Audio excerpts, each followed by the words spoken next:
are at a new friend of ours, Gavin's property in southern Utah, in the very small town of Hanksville. And we are doing some work for him, some personal work for his off-grid property. And we got to know him through his brother, Weston, who lives in Vermont now with his beautiful wife, Amy. And they're very near and dear to us. And they connected us with Gavin, who was one of our first connections when we came to Utah. And he is the founder, one of the founders of the UDB, which is a nonprofit organization aiming to protect Bears Ears National Monument, which was really exciting for me, at least, and for both of us, I think, because a big part of this trip was to kind of just discover wilderness areas in the United States and kind of like spread awareness on why the wilderness and the environment are so important and so kind of critical to the time that we're living in. So basically the first day that we met him, we, helped him kind of move some boxes and hang some beautiful paintings up in the nonprofit's new location in Salt Lake City. And he gave us these pamphlets for the organization that we have been sort of mulling over the whole time that we've been in Utah, which has been over a month now.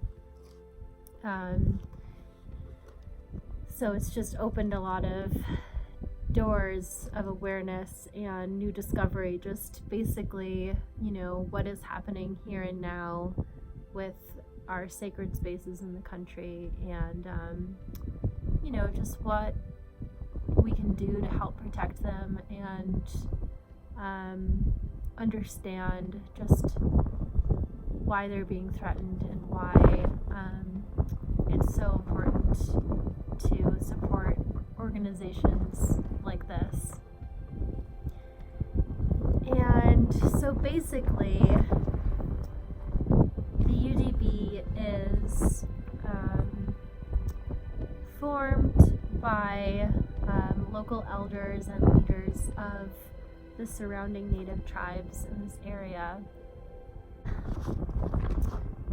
Just to give you a little background information, Bears Ears National Monument was designated in 2016 after one of the longest and most thoroughly researched and broadly supported national monument campaigns in U.S. history.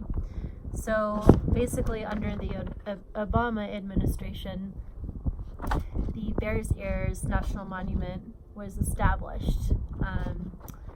And fast forward to 2017, Donald Trump reduced 85% of the national monument for the oil and gas industry interests.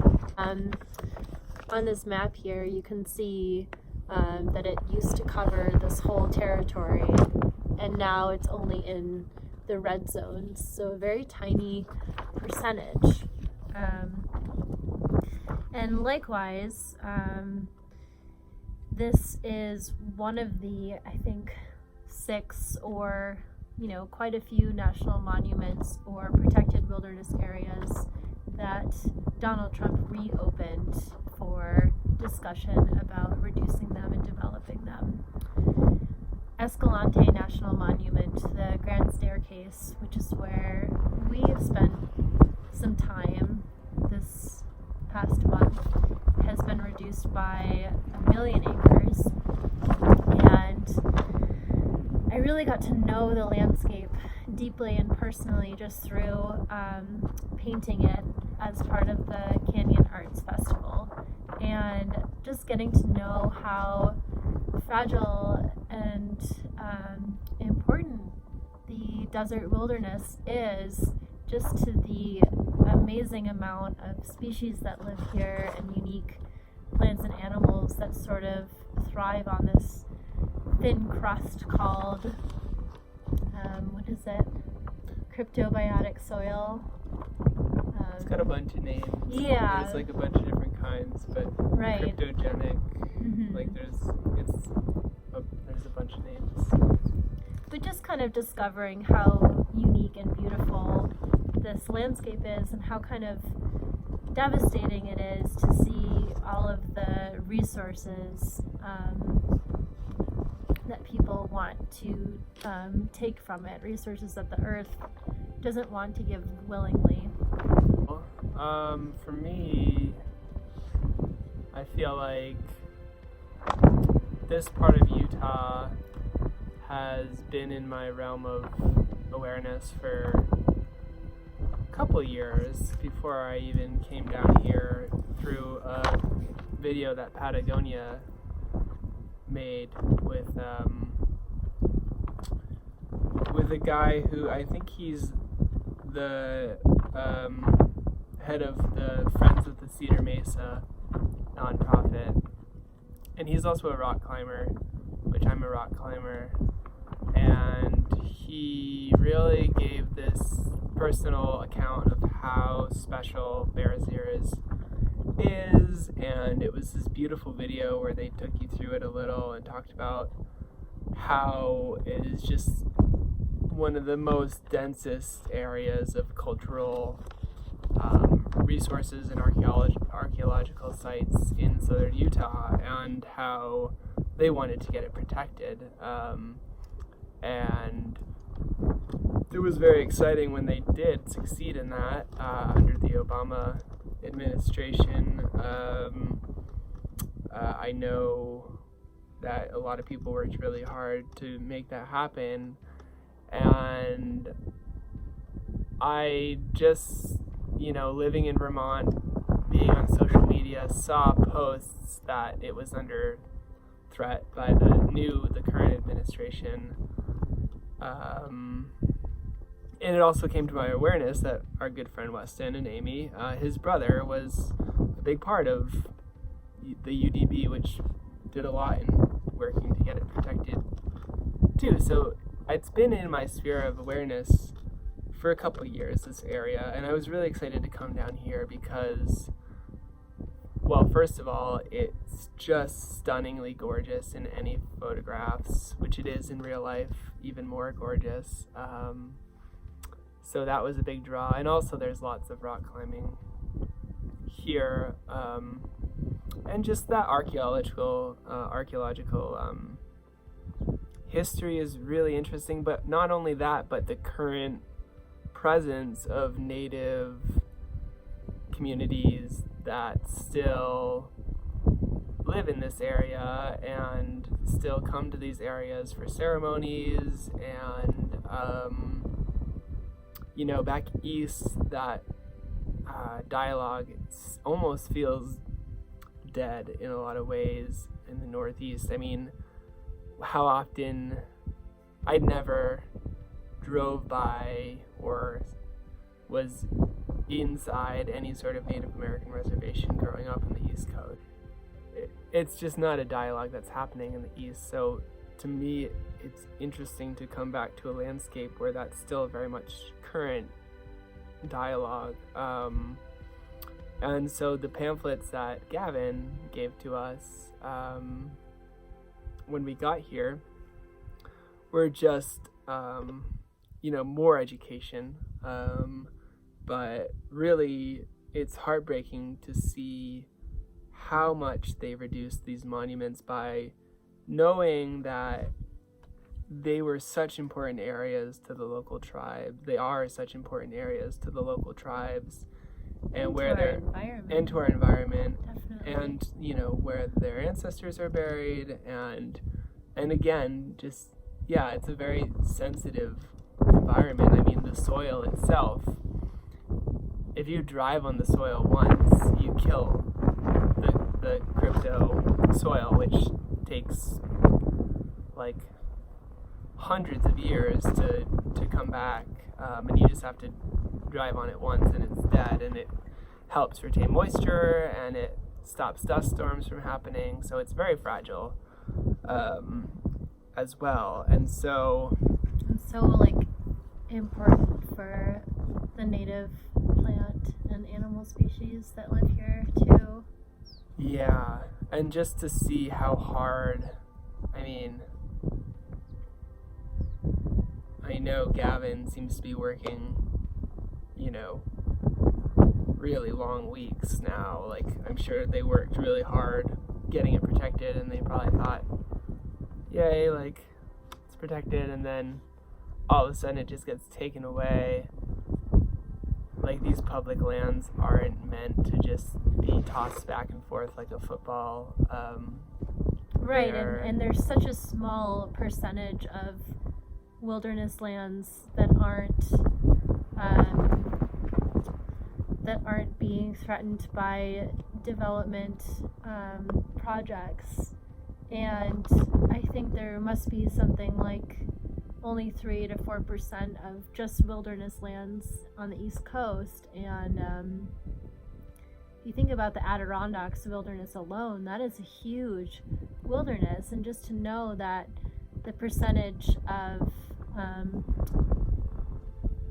wild land is so low, and just to see how much it isn't a priority to the vast number of Americans, and also realizing how important rewilding and not developing areas are just for our future as a species, just to combat climate change, to remedy all the mass species extinction, to respect the land and to treat it as sacred. I feel like these are, these should be some of the top values in our world right now. And to see the very small percentage of land being reevaluated and taken away is just heartbreaking. And it's all very sad, but it's important to just have the awareness, because the more aware we are of the importance of our environment, the more maybe we feel inclined to protect it and to support organizations like this that are doing so much good. We got this really beautiful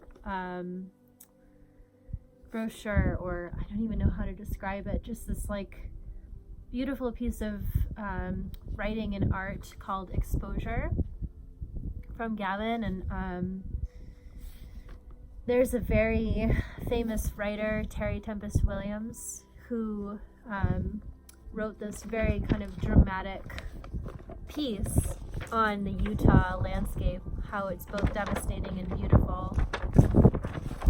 And there are just some pictures in here that are really worth looking at.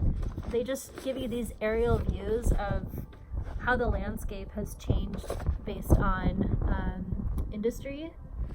And so at this bottom, the bottom and the top show examples of the landscape literally being bulldozed and flattened for uranium. And then this photo kind of shows this huge deposit and this Moab Trailings project site. And radioactive material was discovered to be seeping into the Colorado River, which is the river we've just spent the last couple days on painting and rock climbing next to. And it's just totally tragic. And then the image above is the Huntington Coal and Oil Wells power plant. You can just see how that alters the landscape.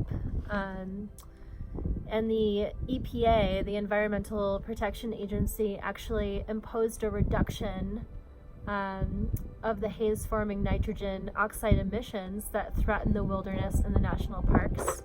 And in response, the state and the company sued the EPA to block the plan. Additionally, we were talking about the cryptobiotic soil, and this is what the really important soil looks like, and then all of the ATV and motor vehicle tracks just over it, totally destroying it and rupturing the membrane of it. And then the top picture shows 80 oil platforms in less than 2 square miles along the White River.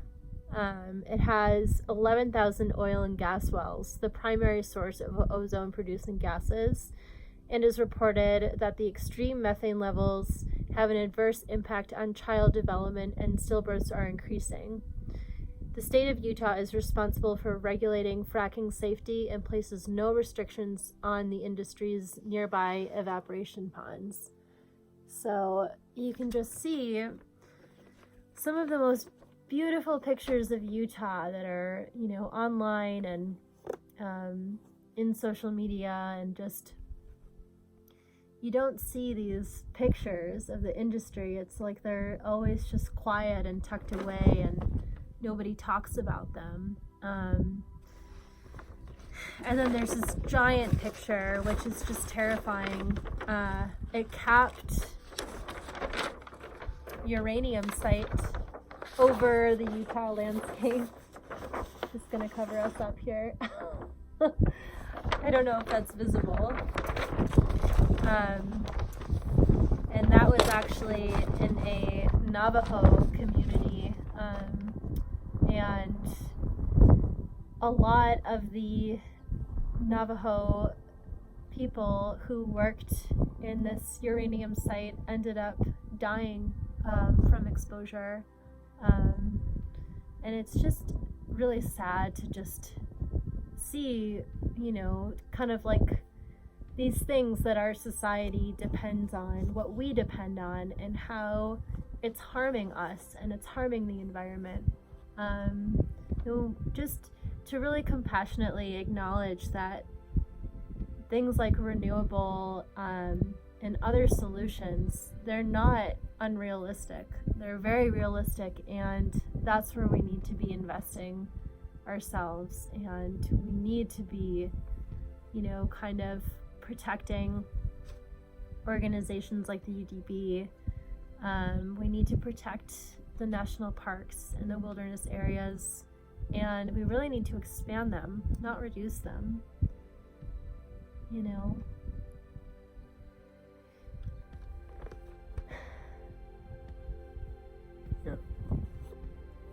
Yeah, and it's like we're sort of all in this together. We're just realizing that, what we're doing isn't working for our species or any other species for that matter. So it's important to use that as a way to come together and not become further divided.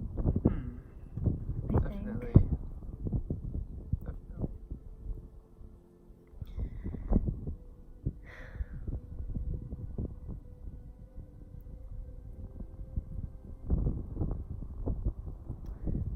So we look forward to our last couple weeks in Utah and finishing up some projects for Gavin, potentially even visiting Bears Ears before we leave. But we've seen a lot of the state and experienced a lot of this just sublime landscape. And I really feel a connection to it at this point, and just inspired by people coming together and really doing their best to honor it.